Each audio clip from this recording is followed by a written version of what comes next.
Para makapaglaro ka ng mga PC games gamit ang GeForce Now, buksan ang Safari. Maghanap ng GeForce Now at buksan ang unang link. Ngayon, itap ang share button sa kanang itaas. Pindutin ang view more. Pagkatapos, pindutin ang add to home screen. Pagkatapos, pindutin ang add at ngayon ay maaari mo nang buksan ang GeForce Now shortcut. Pindutin ang agree and continue.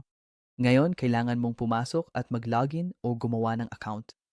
Gagawa ako ng account gamit ang Google, ilalagay ko ang aking Gmail, password, at kukumpirmahin gamit ang aking telepono. Ngayon, pagkatapos mag-login, kailangan mong ilagay ang iyong petsa ng kapanganakan o i-edit ang iyong display name.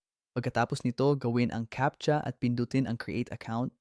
Ngayon, pumili ng kahit ano na gusto mo or iwanan itong blanco at pindutin ang submit. Ngayon, hihingan ka ng GeForce Now ng pass.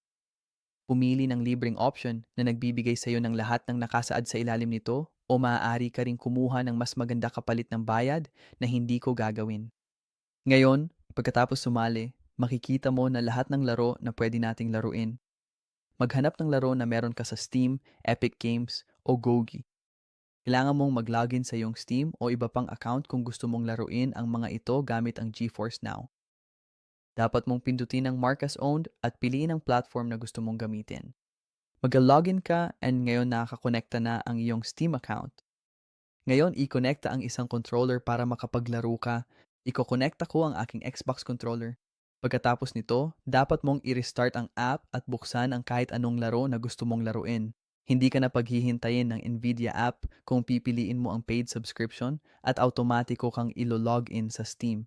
Ngayon, pindutin ang resume at gaya ng nakikita mo, tumatakbo ng perpekto ang Doom Eternal at maayos gumagana ang controller sa laro.